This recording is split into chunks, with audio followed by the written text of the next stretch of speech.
शून्य से शिखर तक एक भिक्षु की यात्रा प्राचीन काल की बात है। भारतवर्ष के हृदय में अवंतीपुर नाम का एक अत्यंत समृद्ध राज्य था। वहाँ के राजा विक्रमदेव अपनी वीरता और न्यायप्रियता के लिए प्रसिद्ध थे, किंतु उनके व्यक्तित्व में एक गहरा दोष था, अहंकार।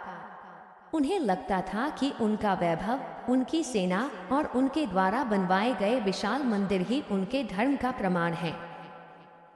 एक शीतल संध्या के समय जब राजा अपने महल के झरोखे से डूबते हुए सूरज को देख रहे थे, तभी उन्होंने देखा कि राजमहल के द्वार पर एक फटेहाल साधु खड़ा है। उस साधु के पास न तो कोई आभूषण थे और न ही कोई कीमती वस्त्र, फिर भी उसके चेहरे पर एक अलौकिक तेज था। राजा ने उसे अपने दरबार में बुलाया और गर्व से कहा, हे महात्मा, आपने मेरा राज्य देखा? मेरे भंडार सोने चांदी से भरे हैं, मेरी सेना अजेय है।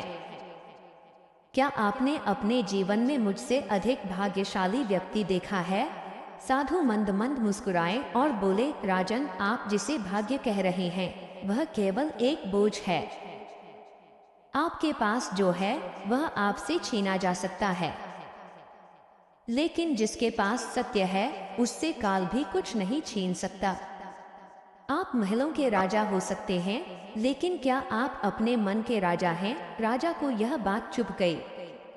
उन्होंने चुनौती देते हुए कहा, यदि आप इतने ही ज्ञानी हैं तो मुझे धर्म का वह मार्ग दिखाइए जो मेरे इस वैभव से बड़ा हो।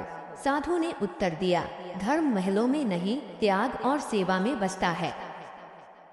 यदि आप इसे समझना चाहते हैं तो आपको अपना राजसी चोला त्याग कर एक साधारण मनुष्य की तरह सत्य की खोज करनी होगी। उसी राज्य के एक छोटे से गांव में सत्यकाम नाम का एक युवक रहता था। वह निर्धन था, लेकिन उसके मन में ईश्वर को जानने की तीव्र जिज्ञासा थी।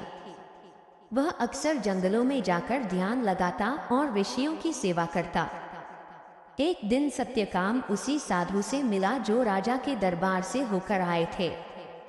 सत्यकाम ने उनके चरण स्पर्श किए और पूछा, गुरुदेव, धर्म का वास्तविक स्वरूप क्या है? क्या यह केवल दान पुण्य और पूजा तक सीमित है? वत्स, धर्म का अर्थ है स्वयं को जानना।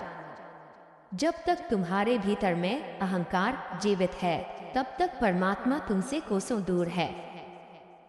जो व्यक्ति दूसरों के दुख में स्वयं का दुख देखता है, वही वास्तव में धार्मिक है। सत्यकाम ने गुरु के आदेश पर एक कठिन तपस्या शुरू की।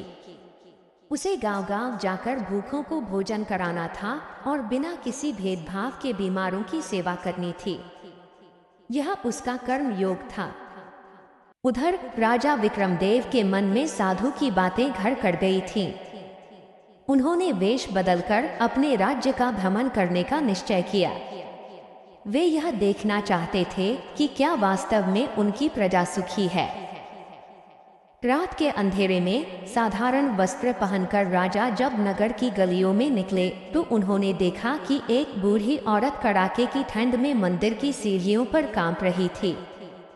राजा पास गए और बोले, माता, तुम यहाँ क्यों बैठी हो? क्या राजा के अन्न क्षेत्र में तुम्हें भोजन और वस्त्र नहीं मिले? बुढ़िया ने कराहते हुए कहा, बेटा, राजा के अन्न क्षेत्र की कतारें इतनी लंबी हैं कि मुझ जैसी लाचार औरत वहां तक पहुंच ही नहीं पाती। राजा ने ऊंचे मंदिर तो बनवा दिए, लेकिन उन सीढ़ियों को चढ़ने की शक्ति मुझ में नहीं है। यह सुनकर राजा का हृदय दहल गया। उन्हें समझ आया कि बड़े बड़े आयोजन और भव्य मंदिर धर्म नहीं है, बल्कि अंतिम पंक्ति में खड़े व्यक्ति की सेवा ही असली धर्म है। सच्चा धर्म प्रदर्शन में नहीं, बल्कि सेवा और आत्म साक्षात्कार में है। जब तक मनुष्य के भीतर अहंकार रहता है, वह सत्य को नहीं देख सकता। जिस दिन हम दूसरों के दुख को अपना समझने लगते हैं, उसी दिन परमात्मा का साक्षात्कार शुरू हो जाता है।